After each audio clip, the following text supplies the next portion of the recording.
Atlanta, Georgia. November 1993. A private gathering at a downtown loft owned by a music journalist who'd covered the alternative scene since its underground days. The space was intimate, maybe 40 people scattered across vintage furniture and Persian rugs. The guest list read like a who's who of alternative rock. Members of Soundgarden, Alice in Chains, some folks from Sub Pop Records, a few music critics, and photographers who documented the scene's evolution from Seattle basements to MTV rotation. Michael Stipe arrived around 10:30, still carrying the confidence of someone whose band had just released Automatic for the People to critical acclaim. R.E.M. had spent the last decade perfecting alternative rock, crafting it from college radio curiosity into mainstream respectability without losing its intellectual edge. Stipe moved through the room with the easy familiarity of someone who'd been doing this longer than most people in attendance. Kurt Cobain sat in a corner, nursing a beer, looking uncomfortable in the way he always did at industry gatherings. Nirvana's In Utero had been out for 2 months, and while it was selling well, Kurt seemed increasingly detached from the machinery of success. He wore a faded cardigan over a thrift store t-shirt, his blonde hair hanging in front of his face like a curtain he could hide behind. The conversation in the room naturally drifted toward the state of alternative music.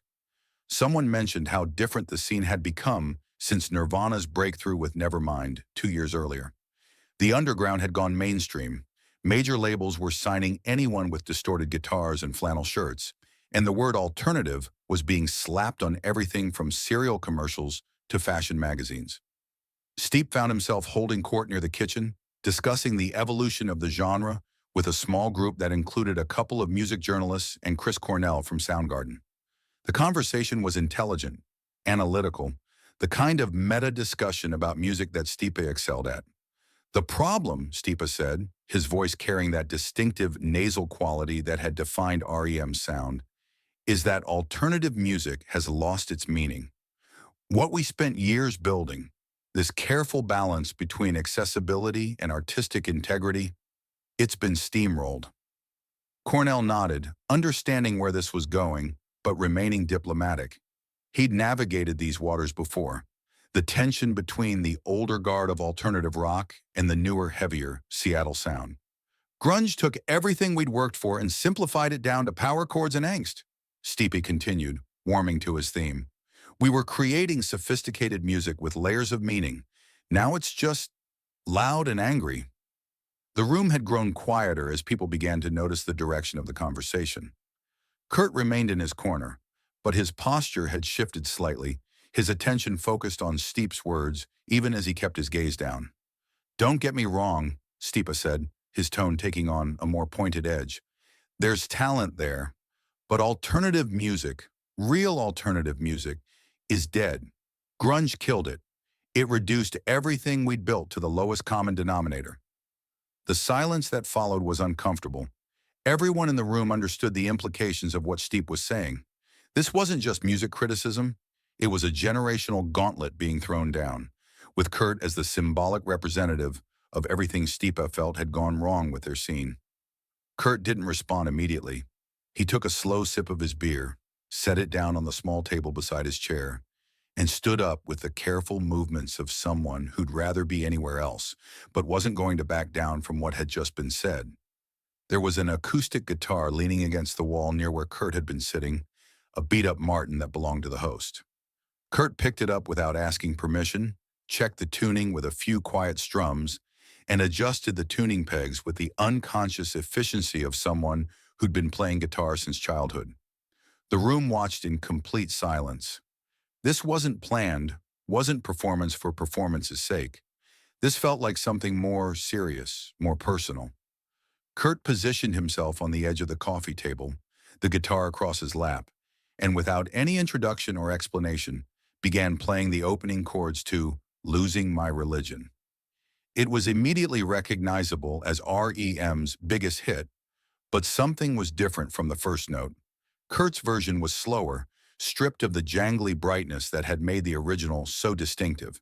His fingers found a minor key interpretation that transformed the song's nervous energy into something darker, more introspective. When he began singing, his voice was barely above a whisper, forcing everyone in the room to lean forward to catch the words. But it wasn't the words that mattered as much as how he sang them. Where Stipe's original had been cryptic and intellectually distant, Kurt's version was raw and immediate, like he was confessing something deeply personal. That's me in the corner. That's me in the spotlight, losing my religion. The line took on entirely new meaning in Kurt's voice. Stipe's version had been about obsession, about the loss of faith in love, or perhaps in larger concepts. Kurt's version sounded like it was about the actual loss of religion, about someone who'd believed in something and watched it crumble, someone who'd been put in the spotlight and found it unbearable. Stipe stood frozen, watching someone reinterpret his most successful song in real time, stripping away the artistic distance he'd carefully constructed and replacing it with naked vulnerability.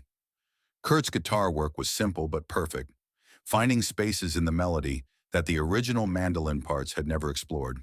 He made the acoustic guitar sound both delicate and powerful, his fingers creating harmonics and subtle bends that added emotional weight to every phrase. The bridge section, where Stipe had originally sung, "I thought that I heard you laughing, I thought that I heard you sing," became devastating in Kurt's version. His voice cracked slightly on laughing, not from technical failure, but from emotional overwhelm, and that crack somehow made the entire song more honest than the polished original had ever been. By the time Kurt reached the final chorus, the room was completely silent except for his voice and guitar. People had stopped moving, stopped drinking, stopped doing anything except listening to this impromptu deconstruction and reconstruction of a song they all knew by heart. When he finished, Kurt set the guitar down gently and looked up at Stipe for the first time since he'd started playing. His expression wasn't confrontational or triumphant. It was just tired, like someone who'd just proven a point he'd rather not have had to prove. The silence stretched on for what felt like minutes, but was probably only seconds. Nobody knew what to say. They just witnessed something unexpected and profound, a musical conversation between two generations of alternative rock that had said more than hours of discussion could have communicated. Finally, Stipe spoke, his voice quieter than it had been all evening. "I never heard it like that before." Kurt shrugged, the gesture somehow managing to be both dismissive and gentle. "It was always like that. You just wrote it different." "No," Stipe said, shaking his head slowly. "That's not my song anymore. That's something else entirely." "It's the same song," Kurt replied. "Same words, same chords mostly. Just without the distance." The room remained quiet as the two musicians looked at each other across a gap that suddenly seemed less about generation and more about approach, less about who was right and more about what music could do when stripped of everything except honest emotion. Chris Cornell, who'd been watching the entire exchange with the focus of someone studying a masterclass, finally broke the tension. "That was beautiful, man." Kurt nodded once, picked up his beer, and returned to his corner as if nothing had happened. But something had changed in the room's dynamic. The conversation that resumed was quieter, more thoughtful, less certain about the lines that had seemed so clear 20 minutes earlier. Stipe didn't hold court anymore that evening. He found himself drifting toward Kurt's corner several times, not to continue their disagreement, but seemingly to understand what had just happened, what he'd just heard. Around midnight, as people began to leave, Stipe approached Kurt directly. "Can I ask you something?" Kurt looked up, his expression guarded but not hostile. "How long have you known that song?" "Since it came out," Kurt said. "Played it a lot, actually.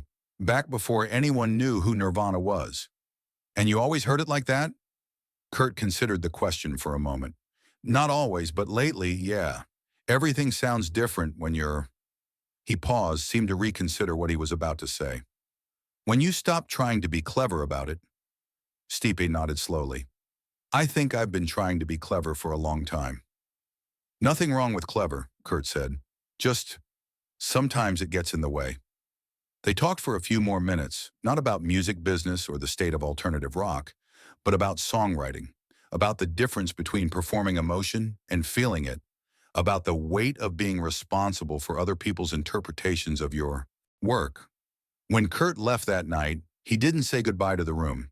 He just nodded to a few people, grabbed his jacket, and disappeared into the Atlanta night with the same quiet presence he'd maintained all evening. Stipe stayed for another hour, nursing a single beer and thinking about what he'd heard. Several people tried to engage him in conversation about Kurt's performance, but he seemed distracted, processing something he couldn't quite articulate. 3 months later, R.E.M. began work on what would become Monster, an album that marked a dramatic departure from their previous work. Where their recent albums had been introspective and layered, Monster was raw, electric, full of distorted guitars and emotional immediacy. In interviews about the album, Stipe was coy about the influences behind the change in direction, but people close to the band noticed that he'd stopped talking about the intellectualization of alternative music. Instead, he began discussing authenticity, emotional honesty, the difference between performing feelings and experiencing them. The opening track, What's the Frequency, Kenneth, was unlike anything R.E.M. had recorded before. It was aggressive, direct, full of the kind of guitar distortion that Stipe had once criticized as overly simplistic. But it wasn't simple in its execution or its emotional impact. It was complex feelings expressed through seemingly simple means. During the album's recording sessions, producer Scott Litt later recalled, Stipe would often reference that night in Atlanta when explaining what he wanted from a particular take. He'd push for less vocal effects, fewer layers, more directness. Michael had always been about the oblique approach, Litt said in a 2001 interview. Everything filtered through metaphor and distance. But something changed after '93. He wanted to get closer to the emotion, not further from it. The change wasn't just musical. Stipe's interviews became more personal, his stage presence more immediate. He stopped hiding behind personas and started presenting himself as simply Michael Stipe, someone with opinions and feelings rather than an artistic concept. When Monster was released in September 1994, many critics noted the departure from R.E.M.'s recent work, but few understood what had prompted it. The album was heavier, more electric, more emotionally direct than anything they'd done since their early underground days. Rolling Stone's review called it R.E.M.'s grunge album, a description that would have horrified Stipe 2 years earlier, but which he now accepted without argument. Kurt never heard the album. He died in April 1994, 5 months before Monster was released. But people who were at that Atlanta gathering noted the connection, the way that one quiet acoustic performance had seemed to change the direction of one of alternative rock's most important bands. In a 1995 interview with Spin magazine, Stipe was asked about the criticism that Monster represented a betrayal of R.E.M.'s intellectual approach to music. I used to think that emotional directness was somehow less sophisticated than emotional complexity, he said. I thought that if you could understand a song immediately, it wasn't as good as one that took years to decipher. But I met someone who showed me that sometimes the most sophisticated thing you can do is be simple and honest. The interviewer asked if he was referring to Kurt Cobain. I'm referring to a musician who taught me that alternative music wasn't dead, Stipe replied. It had just gotten lost under too many layers of self-consciousness. Sometimes you have to strip everything away to remember what you're actually trying to say. The story of that November night in Atlanta became part of alternative rock folklore, though details varied depending on who was telling it. Some versions had Kurt playing for hours, others had him storming out in anger. But people who were actually there remembered it differently. A quiet moment of musical communication that changed how one of the genre's pioneers thought about his own work. Chris Cornell, in his final interview before his death in 2017, was asked about influential moments in his career. He mentioned that night in Atlanta specifically. You had two different generations, two different approaches to the same basic idea, he said. Michael represented the intellectual side of alternative rock, the part that came from college radio and art school. Kurt represented the emotional side, the part that came from small-town alienation and real desperation. That night, they found out they were talking about the same thing from different directions. The acoustic guitar that Kurt played that night remained in the music journalist's collection until 2018, when it was donated to the Rock and Roll Hall of Fame. The placard next to it reads, Martin D. 18, played by Kurt Cobain during an informal performance of Losing My Religion in Atlanta, November 1993. This performance was cited by Michael Stipe as influential in R.E.M's creative direction for their 1994 album, Monster. But the real legacy of that night wasn't in any museum display or album credit.